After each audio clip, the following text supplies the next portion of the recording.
लंबे समय तक जेल में रखा, खुश हूं कि मैंने मनीष सिसोदिया और के कविता केस का जिक्र करते सीजेआई गवई ने क्यों कही ये बात। आप अगर नए हो तो चैनल को सब्सक्राइब कर लीजिए और बेल वाली घंटी बजा दीजिए और हमारी वीडियो को स्किप न कीजिए, वीडियो को पूरा देखिए क्या है मामला। धन्यवाद। CJI B R. गवई ने कहा कि अंडर ट्रायल को ट्रायल और बगैर लंबे समय तक जेल में नहीं रखा जाना चाहिए। कुछ समय से अदालतों कानून के सिद्धांतों और नियमों का अनदेखा कर रही है। आप देखिए वीडियो को आगे। मुख्य न्यायाधीश भूषण रामकृष्ण गवई सीजेआई ने चिंता जताते हुए कहा कि कुछ समय से अदालत कानून के नियमों को भूल गई है। उन्होंने कहा कि बेल नियम है और जेल अपवाद है। इन कानूनी सिद्धांतों को अदालतें अनदेखा कर रही हैं। उन्होंने दिल्ली के ये अदालतें अनदेखा कर रही कानून को। उन्होंने दिल्ली के पूर्व मंत्री सिसोदिया, उप मुख्यमंत्री मनीष सिसोदिया और भारत राष्ट्र समिति नेता के कविता के मामले का जिक्र किया, जिन्हें लंबे समय तक जेल में रहने के बाद पिछले साल बेल मिली थी और कोर्ट ने इसी सिद्धांत का हवाला देते हुए उन्हें जमानत दी थी। यानी कोर्ट ने इसी हवाला का जमानत देते हुए उनको जमानत दी थी। आप अगर वीडियो को पूरा देखिए, वीडियो में क्या है, हम इस मामले में आपको पूरा बता रहे हैं। उप मुख्यमंत्री मनोज सिसोदिया के सीजेआई गवाही ने कोची में एक कार्यक्रम में सुप्रीम कोर्ट के लेजेंडरी जज जस्टिस बी.आर. कृष्ण अय्यर के कार्यों पर बात की। इस दौरान उन्होंने कानून के नियमों का अनदेखी पर चिंता जताई है। यही कानूनों को जो अनदेखी कर उस पर चिंता जताई।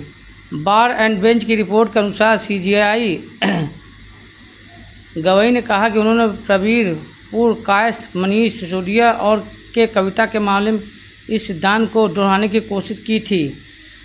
उन्होंने कहा जस्टिस कृष्ण अय्यर भी इस बात में विश्वास करते हैं कि अंडर ट्रायल को ट्रायल के बगैर लंबे समय तक जेल में नहीं रखना चाहिए। जस्टिस अय्यर को भारतीय न्यायपालिका में नई राह बनाने के लिए जाना जाता है और एक समय में उन्होंने बेल नियम है और जेल अपवाद है पे जोर दिया था। कुछ सालों में इस सिद्धांत को कुछ हद तक भुला दिया गया है। उन्होंने इस पर बहुत जोर दिया था जस्टिस अय्यर ने। जस्टिस गवई ने कहा कि वह खुश है कि पिछले साल प्रवीर पुरकायस्थ, मनीष सिसोदिया और के कविता के मामले में इस दोहराने का अवसर मिला है। के कविता और मनीष सिसोदिया को दिल्ली के आबकारी नीति घोटाले मामले में, कौन से मामले में थे, आबकारी नीति घोटाले के मामले में ये जोड़े थे। मनीष सिसोदिया के कविता जोड़े हुए थे। मनी लॉन्ड्रिंग केस में गिरफ्तार किया गया था। के कविता 5 महीने बाद जमानत पर रिहा हुई थी। वहीं मनीष सिसोदिया को 17 महीने जेल में रहने के बाद बेल मिली, यानी वो 17 महीना जेल में थे। ये दोनों दिल्ली के शराब नीति घोटाला मामले में जेल में बंद थे। यानी किसके मामले में? दिल्ली में शराब घोटाला जो मामला हुआ तो उसी के कारण इनको बंद किया गया था और जमानत 17 महीने बाद मनीष सिसोदिया को मिला था। मामले में ट्रायल शुरू होने में देरी को देखते हुए सुप्रीम कोर्ट ने उन्हें ईडी और सीबीआई दोनों केस में जमानत दे दी थी। यानी जब देखा देर हो रही तो उन्होंने दोनों में जमानत दे दी। प्रवीर पुरकायस्थ को दिल्ली पुलिस ने अनलॉफुल एक्टिविटीज़ एक्ट यूएपीए के तहत गिरफ्तार किया था। कौन से? यूएपीए के तहत।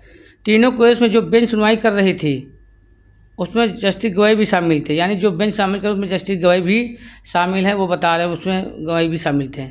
CJI B R. गवई ने जस्टिस वी.आर. कृष्ण अय्यर की ओर से मृत्युदंड के खिलाफ अपनाए गए कड़े रुख को भी याद किया।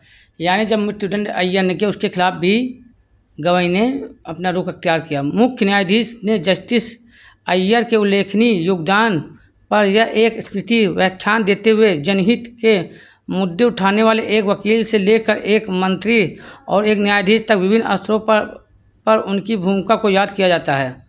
जस्टिस गवई ने अपने संबोधन में कहा कि जस्टिस अय्यर गरीबों के और वंचितों के हितों के लिए खड़े रहे और वे आजीवन मानवाधिकारों के समर्थक, सामाजिक न्याय के योद्धा और नागरिक स्वतंत्रता के पक्षकार रहे। उन्होंने कहा कि जीवन के अधिकार और सामाजिक आर्थिक अधिकारों के बीच संबंध पर